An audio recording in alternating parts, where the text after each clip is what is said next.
What's up? It's me, Blaine Fontaine, back again with another awesome list of 10 budget value cards that just crush it. And again, I've played all of these, so I know how strong they are.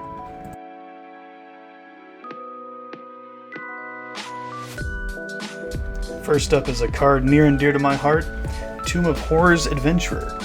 For 5 and 1 blue, you get a 4/4. When it enters the battlefield, you take the initiative. Whenever you cast your second spell each turn, copy it.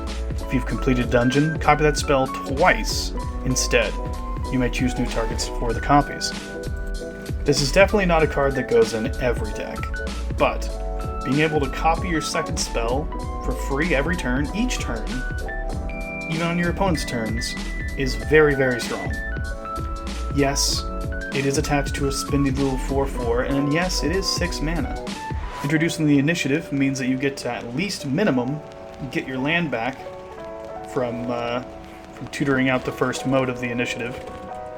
And just being able to cast your second spell, if you're doing a higher costing deck, is definitely a very powerful thing.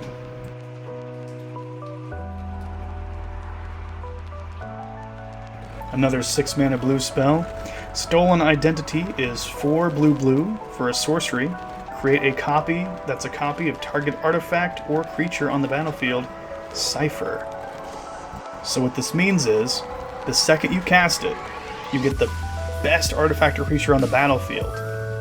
Then, if you didn't have a creature, you can then cipher it onto that creature, or you can put it on a creature that already exists. Then on that same turn, you can connect with an evasive creature and get another copy of the best artifact or enchantment on the battlefield. It's so good. Even if you only get one turn with it. For 6 mana, you create 2 copies of the best artifacts and creatures on the battlefield. Is very strong, especially because it leaves a lingering value.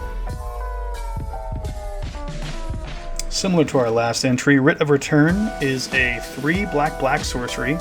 Return target creature card from your graveyard to the battlefield, tapped, cipher. Same deal as the last one. You cast it, get your best creature from your graveyard on the battlefield, slap it onto an evasive creature, smack someone, get your another amazing creature from your graveyard to the battlefield, and it stays. If they don't answer the creature, you get to do this every single turn. It is very strong, especially if your creature either has evasion, double strike, or even just both. Here's a unique little pillow fort card for you. Fight or Flight. For 3 and a white enchantment, at the beginning of combat on each opponent's turn, separate all creatures that player controls into 2 piles. Only creatures in the pile of their choice can attack this turn.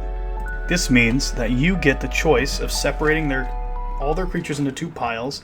They can only pick 1 pile, and only that pile can swing this turn. It's very good against wide board states, as you literally cut their swingers in half, or make the choice between the rest of their dudes or their very important swinger. The fact that this happens on each and every combat means for options of politics, and I love me some politics.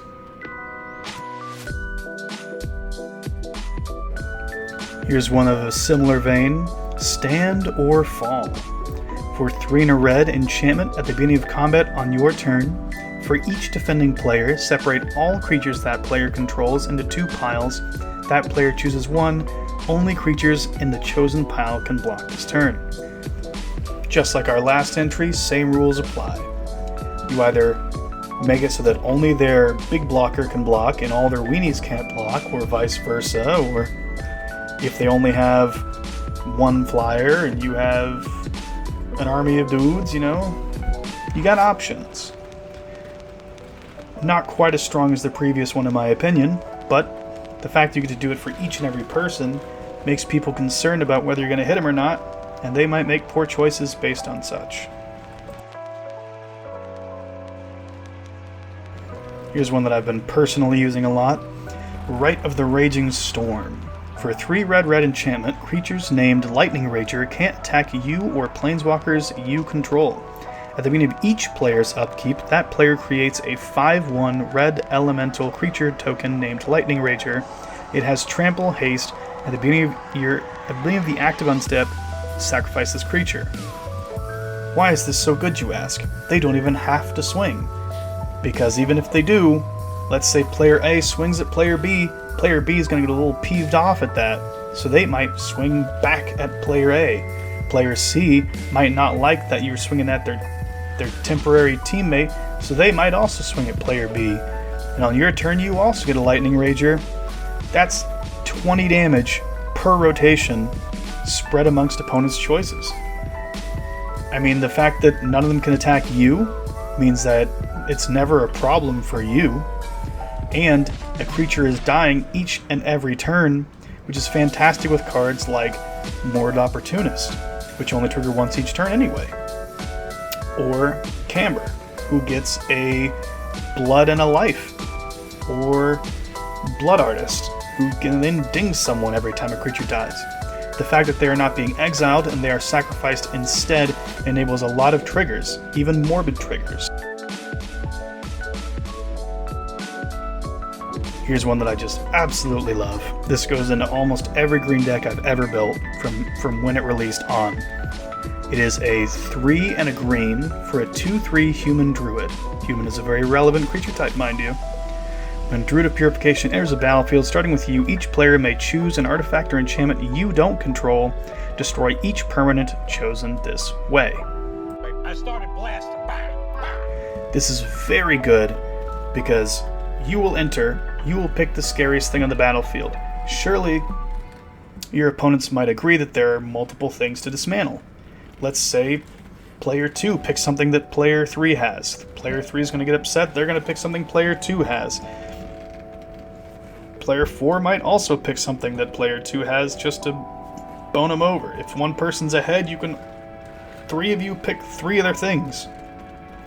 The worst case scenario is that everyone kind of just agrees to not pick something, and you still get to pop their best thing.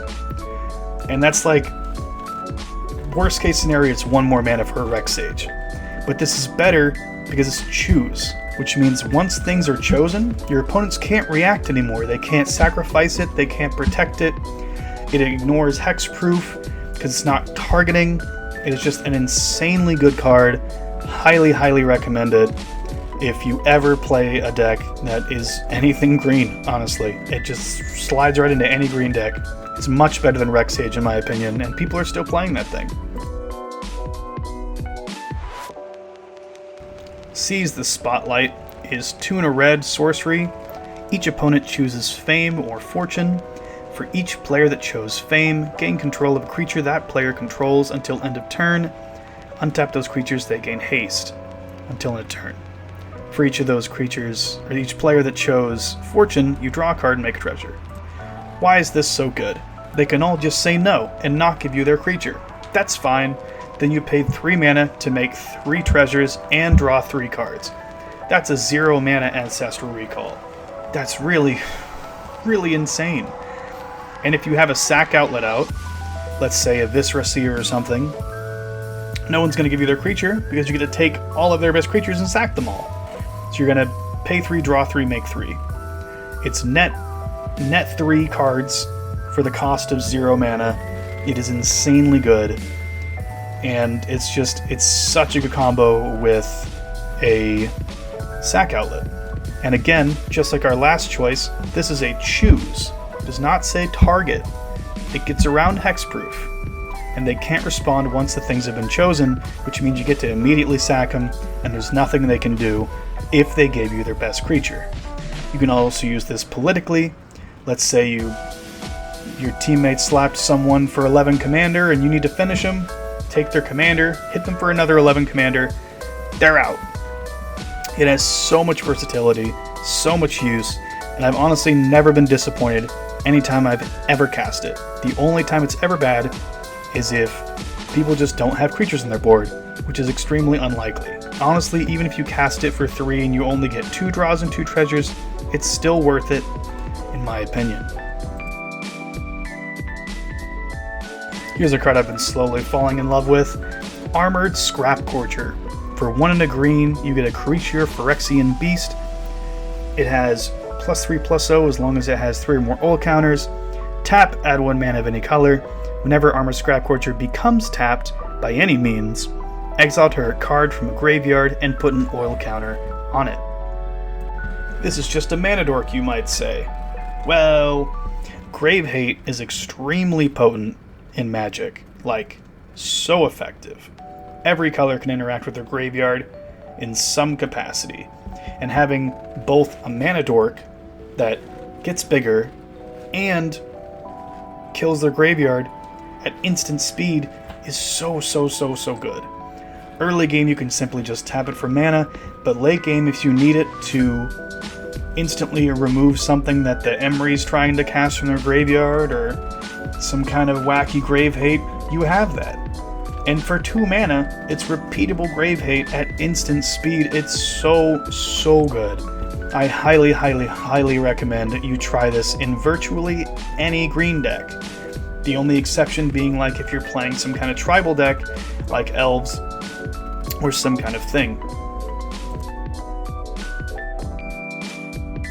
Finally, we have Skullstorm for a whopping 7 black sorcery. Whenever you cast the spell, copy it. For each time you've cast your commander from the command zone this game, each opponent sacrifices a creature. If each opponent who can't loses half their life, rounded up. This card is bananas at closing out a game if you have either a low-cost commander or you simply just have 2 commanders via partners or something. Commander Storm does count each time a commander is cast from the command zone. That counts for each and every time you've cast your commander. No matter which one it is, they accumulate the value. If you cast each of them twice from the command zone, you get to Skullstorm 5 times. On an empty board, that cuts their life in half 5 times.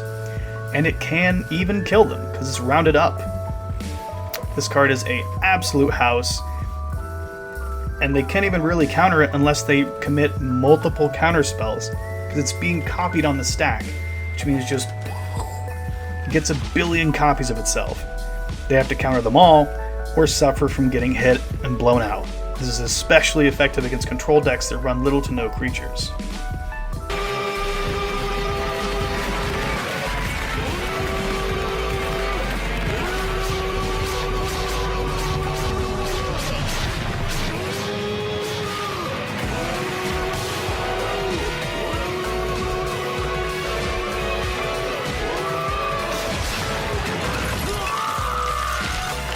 Thanks for popping by again.